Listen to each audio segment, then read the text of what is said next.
I think one of the invisible things that's holding many people back is exactly this. It's holding on to a comparison of a previous time in your life or comparing to where you thought you'd be by now. If your past is weighing you down, just know there's a good chance you're not even remembering it right. And if it's true, maybe you don't need to keep carrying that around anymore. The past can be a reference point, absolutely, but it shouldn't be a prison. And so at any time you can rewrite the story, rewrite the narrative. You don't let go of what happened or ignore it altogether, but you get to choose what it means, how it impacts you. You're most qualified to help those in life that you used to be. And so that change you make about that story you tell isn't for you only. And here's a mantra you can keep in your back pocket. You ready? I honor the past, but I don't live there. You're not your mistakes. You're not your old story. You are who you choose to be now.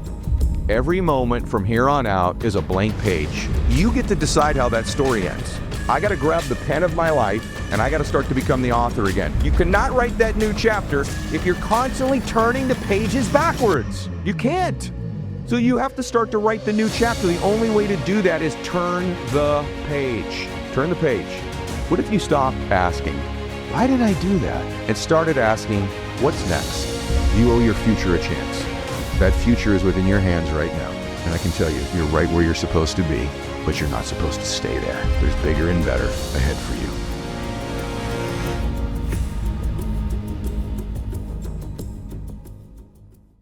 Advantage Gold is giving away a free copy of Rogoff's book to anyone who schedules a one-on-one precious metals appointment. You'll discover why gold is becoming the #1 hedge against a global currency shift and how to move your IRA or 401k into physical gold. Tax and penalty free. Get your free copy today while supplies last. Text WIN to 85545. That's WIN 85545, or go to advantagegold.com. Data and message rates apply. Performance may vary. You should always consult your financial and tax professional.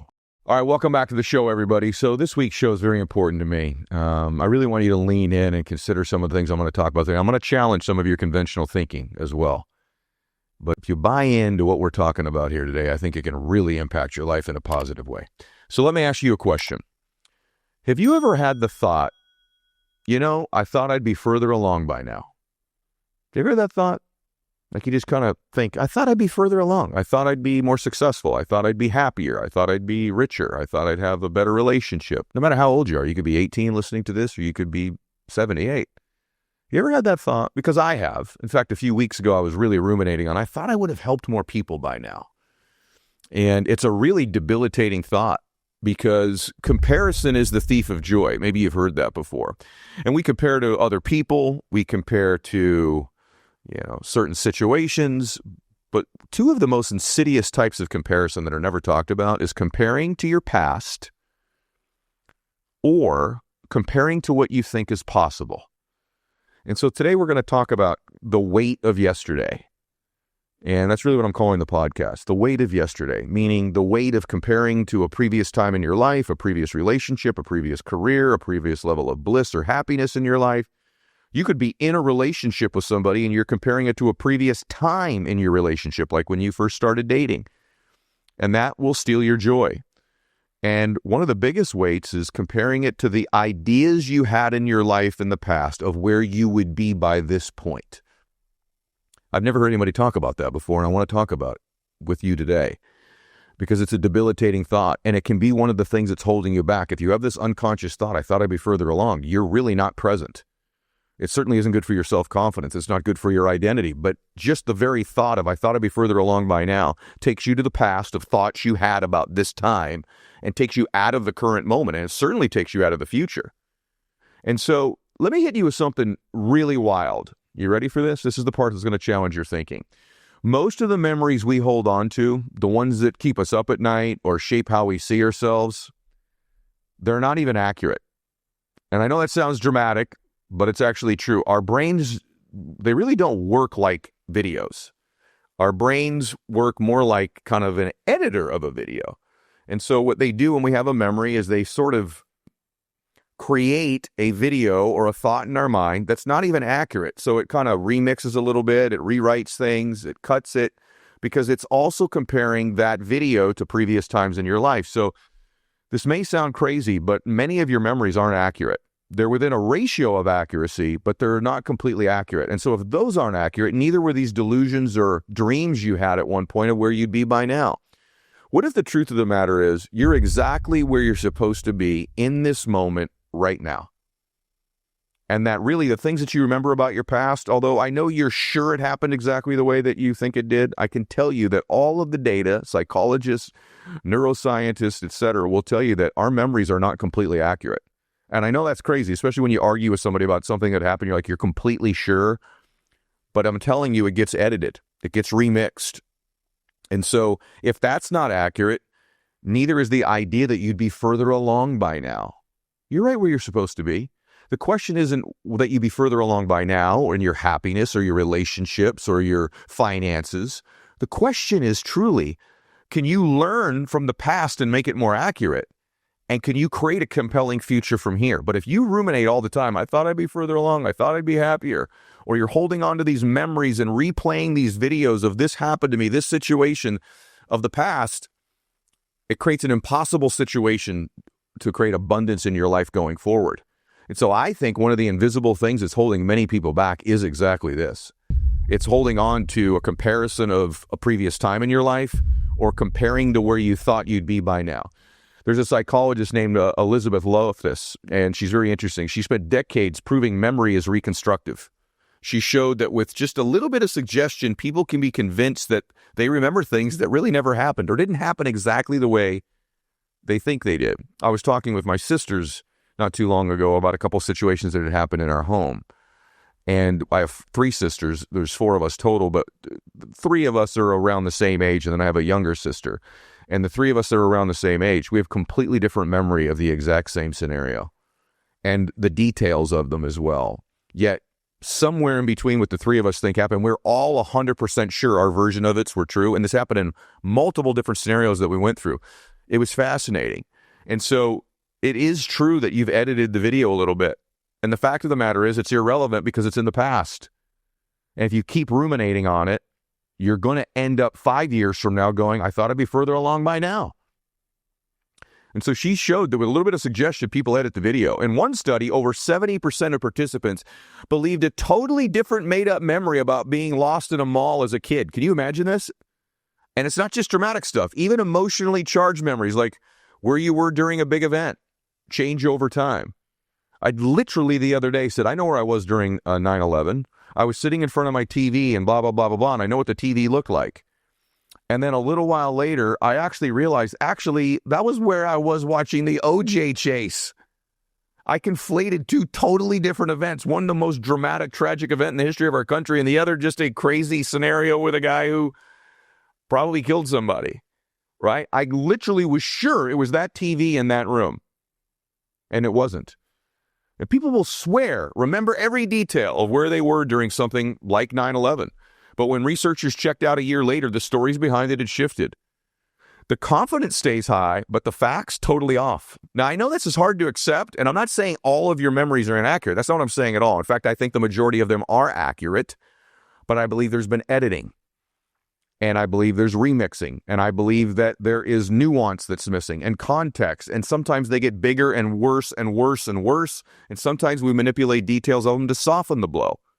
But basically, here's what we do. All the data says this, and I'm going to give you more data. Basically, we rewrite our past to make it match who we are now. So if we look at right now, this is what's profound. I thought I'd be further along by now. Then what we do is we look back at a story, and the story is edited to justify why we're where we are. And that's why the editing and remixing takes place. You go, no way, Ed. I'm telling you, it happened the way it is, and that's why I'm where I'm at.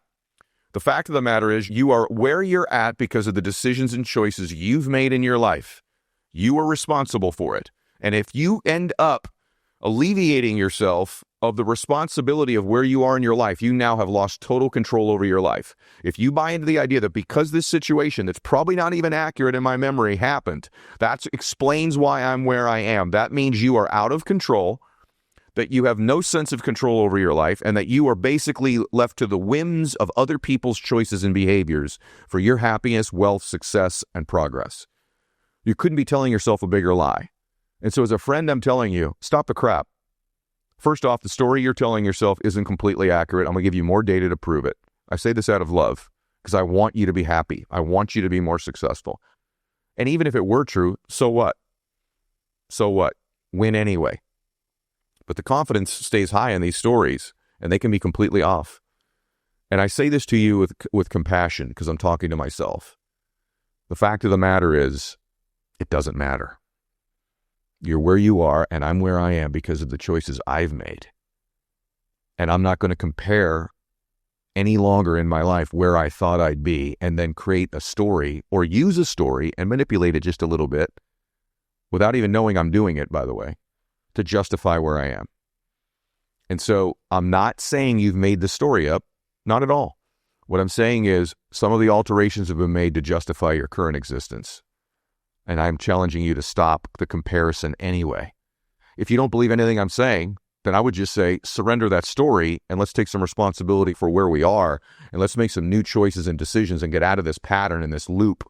Because you ruminating on this story or you ruminating on I thought I'd be further along is creating a pattern and a loop in your thinking. And what's creating it inside of you is basically a neurobiochemistry that is replicating the same situation, same feelings, same emotions, same general outcomes over and over again. So I can just tell you, if you're confident today, you'll probably remember yourself being more confident in the past than you really were. Or if you feel stuck today, you might overplay the mistakes or the losses from your past, even if they weren't actually that bad at the time.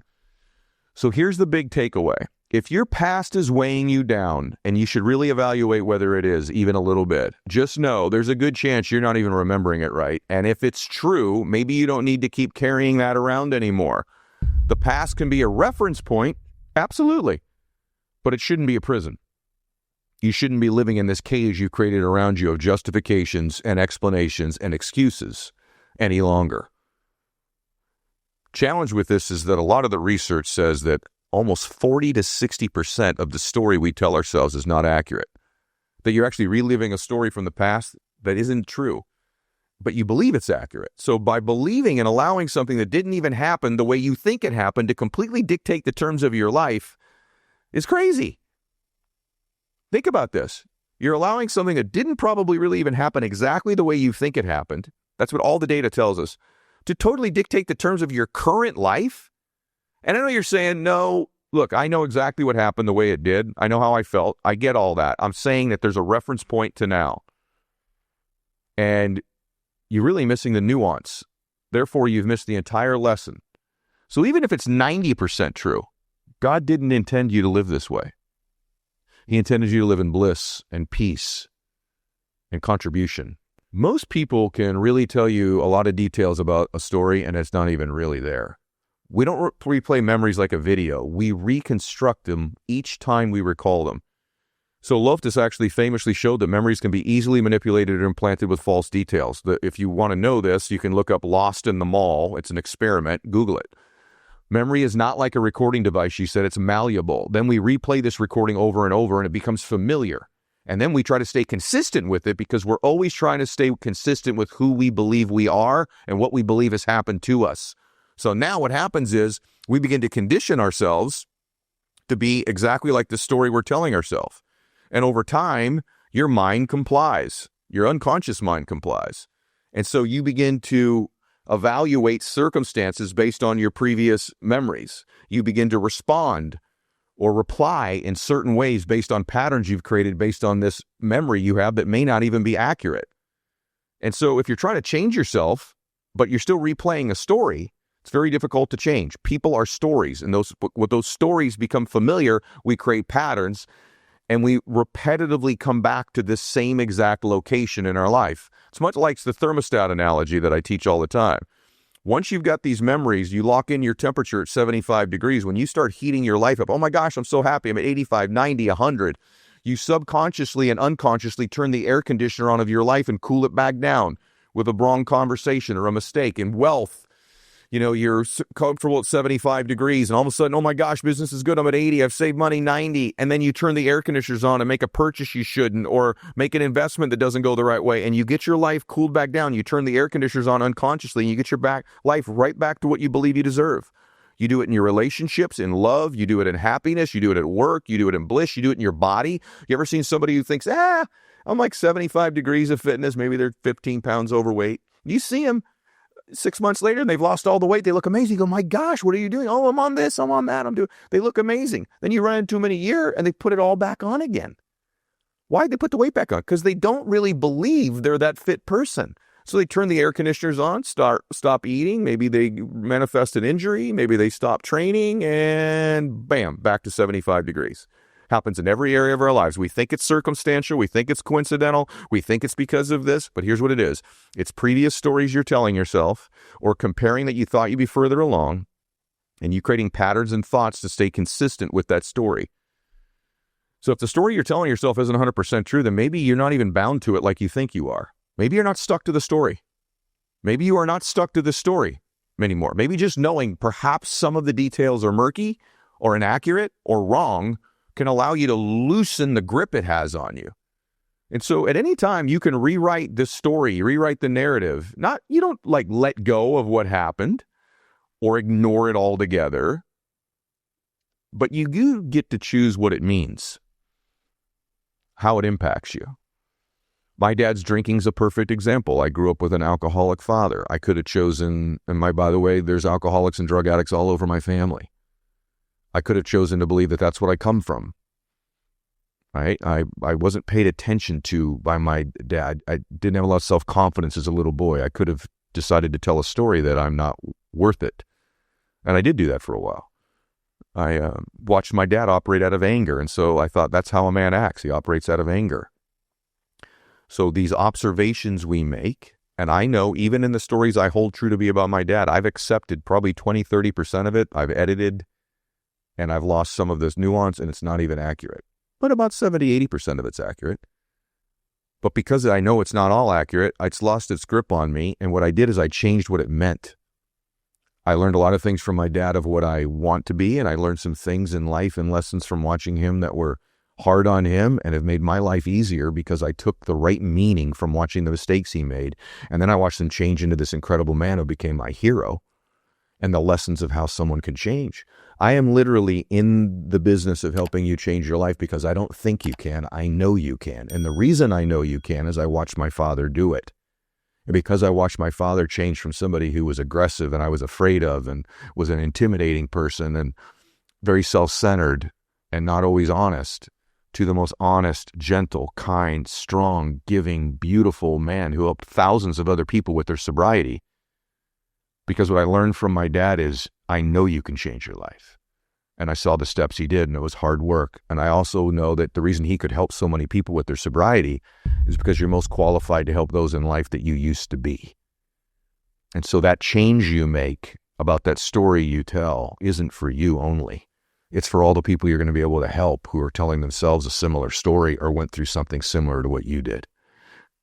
So you can recondition yourself. We don't always get to choose what happened to us, but we do get to choose the weight we will give it moving forward. All right, everybody, right over there off camera is my element drink. I've been super obsessed with my hydration lately. I find my energy is better. My skin's gotten a lot better. The other thing that I find is I'm not quite as hungry all the time when I'm hydrating, but also because I work out a lot, I need to replace with those electrolytes and those right things in your body. You lose both water and sodium when you sweat. I've been sweating a lot in the gym. Both need to be replaced to help prevent muscle cramps, headaches. Drinking beyond thirst could be a bad idea. It dilutes blood electrolytes and sodium levels, which could lead to headaches. So just pouring a bunch of water in your body can dilute some of the good stuff. Enter Element. Element has enough sodium, potassium, and magnesium to get you feeling and performing your best. Element came with a fantastic offer for us. Just go to drinklmnt.com/Mylett and get a free sample pack with any purchase. That's drinklmnt.com/Mylett. These statements and products have not been evaluated by the Food and Drug Administration. These products are not intended to diagnose, treat, cure, or prevent any disease or condition. Here are a few things that might help. What I call mindful awareness. Start noticing when your mind drifts into the past. This is number one. Ask yourself, is this useful? Is this helping me grow? If the answer is no, interrupt that pattern and gently bring your focus back to the now. So just being aware when you're slipping into these thoughts, and I do it often. I have this pattern of thousands of thoughts of I thought I'd be further along by now. I am aware of it. Is this really helping me grow? Is this serving me right now? Is this putting me in a productive state? If it's not, pattern interrupt the awareness If the answer is no, I gently refocus myself onto a dream, onto my present state, onto something beautiful or something I'm grateful for in the moment. Number 2, future-focused journaling. I've never been a writer. I've never been a journaler. If you've read any of my 2 books, you know I'm not a great writer. But I've started a future-focused journal. So instead of asking, why did I do that? Try asking, what kind of person do I want to be now?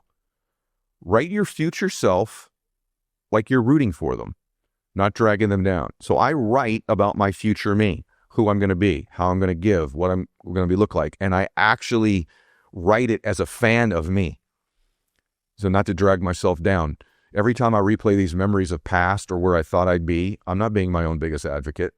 Can you imagine if you're a Christian like myself and Jesus is your Savior or whatever your God is, you imagine God saying to you, I think you should keep replaying this past, even though we both know this past is only 70% accurate. And you know what? I'm really disappointed. I thought you'd be further along by now. None of those thoughts are from God. That's all the enemy. Whatever your belief is. None of that is high frequency. It's low frequency thinking. You can't create something great from low frequency vibration. You have to have high frequency vibration. For me, all of the great things I've created are when the Holy Spirit is present. And the Holy Spirit's not going to be present if I'm letting the enemy infiltrate my mind constantly. Future focused journaling. Number 3, small wins are greater than perfect pasts. Your past doesn't define your trajectory. Your next step does. Focus on something you can do today that moves you forward, even if it's small. Momentum beats memory. How good is that? Small wins are greater than perfect pasts. Okay? Your past does not define you. Momentum is created by creating small steps, small successes. Momentum beats memory. It's what beats it. You got to generate momentum. It's a small win. I said I was going to get up at a certain time, I did it. I said I was going to do 10 reps in the gym, I did it. I said I was going to make 10 contacts, I did it. I said I was going to do XYZ, I did it. One of the reasons I think things are going, really well in my life right now is I took control of my body about 60 days ago, and I made commitments about what I was going to eat, what I was going to drink, what I wasn't going to eat, what I wasn't going to drink, when I was going to train, and how I was going to train. And I've delivered on those things because they're within my control. And now I'm watching that momentum affect every other area of my life positively. Momentum beats memory. So you're probably smart enough to know when something isn't working. And for me, when I'm off, even my cognitive function, I always kind of decide what's going on with my gut. So when there's things going on, like you can't focus at work, your stomach's bothering you, it feels like you've got kind of symptoms like that. Your gut impacts everything from your digestion to your brain function and your energy levels. And so when your energy is draining, you got to ask yourself why. That's why I love Just Thrive Probiotic. Just Thrive is one of the only probiotics clinically designed to arrive in your gut 100% alive. Try Just Thrive Probiotic for 90 days and see how much better you feel. If you don't feel a difference, they'll refund every penny, even if the bottle's empty. You just pay for shipping. Start your 90-day free trial today at justthrivehealth.com and use promo code ED to save 20% on your first bottle. That's justthrivehealth.com, promo code ED. These statements have not been evaluated by the Food and Drug Administration. This product is not intended to diagnose, treat, cure, or prevent any disease or condition. These statements and information are not a substitute for or an alternative to seeking care from your healthcare providers. Number 4, talk it out, but don't loop it. It's okay to process the past, especially with a friend like I did with my sisters, therapist, or a coach. But there's a difference between processing and replaying. You'll feel it when you're just reliving old pain instead of learning from it. Processing means, where's the lesson in here? Is any of this my responsibility? In some cases, none of it is. And then what can I learn from this? How can I prevent it from happening again? What forgiveness is required of me? And here's a mantra you can keep in your back pocket. You ready? I honor the past, but I don't live there. You're not your mistakes. You're not your old story. You are who you choose to be now. Every moment from here on out is a blank page. And here's how I start writing those new pages, what I call mental rehearsal or mental imagery. I'm a dreamer. And so I've trained myself to daydream. Dreaming is free. You might as well dream big. You can do it anytime you want. But when you begin to mentally rehearse your future, mental preparation, mental imagery over and over again of what it's going to look like and how you're going to be there, pretty soon over time, when you repeat that enough times, it's kind of like that old story you were repeating. Now you're repeating this new story. Your mind, your body, your subconscious, your thermostat setting goes to work on confirming that story, not the old one. See, all you're doing when you're reliving that old story is mental rehearsal of that story, even though it may not be completely accurate. So you have to replace it with a new one, which is your vision and your dream and where you're going, and you mentally rehearse that one. All of the same components go to work for you. So you're already good at this, right? We already know we're mentally rehearsing this old story and we're confirming it over and over again. If we mentally rehearse a new one with new pictures, new sounds, new beauty to it, right? What ends up happening is our mind goes to work on confirming that story and being accurate. So my weight loss was a great example of that. What I did is I got my visual imagery of what I wanted to look like and feel like, and I did it very detailed over and over and over and over again. Then I took the requisite actions, and my mind and my body began to coordinate with one another to create that picture. So had I just done all the working out and all the eating right, would I have had as dramatic a change in my physical body as I've had? Probably not. But because I was also mentally rehearsing what it was going to look like and feel like when I got there, my mind went to work. My conscious and subconscious mind went to work together. My mind was training my body was training my mind. And when you get those two guys working together, it can happen faster than you think. The neocortex, by the way, in your brain is where these new experiences take place. It enriches the brain when you have these visions. Because when you're in the midst of a new experience, everything we're seeing and smelling and tasting and feeling, all of our five senses are gathering this information from around us. So the same thing can be true when you are mentally rehearsing. Try to give yourself as many senses as you can. Sight, smell, touch. For me, I'm very visual, so a lot of mine is visual. But what ends up happening is you're flooding the brain with these different senses. You build what I call sensory acuity, and your mind starts to want to go to work on making this happen for you. And so what ends up happening is you're causing a whole bunch of these neurons to organize themselves to reflect that event in your brain. And the moment we begin to modify our behavior in our lives and we create an actual real experience that confirms the video we've been playing, now we are basically teaching ourselves what it's like. We understand it now physically, what it's like to be this person. And once you have the physical part understood and the mind part understood, well, now you're unstoppable. And so it's not good enough just to do the physical work if you don't get the mind right. It's not good just to sit around thinking about it if you don't take the physical action.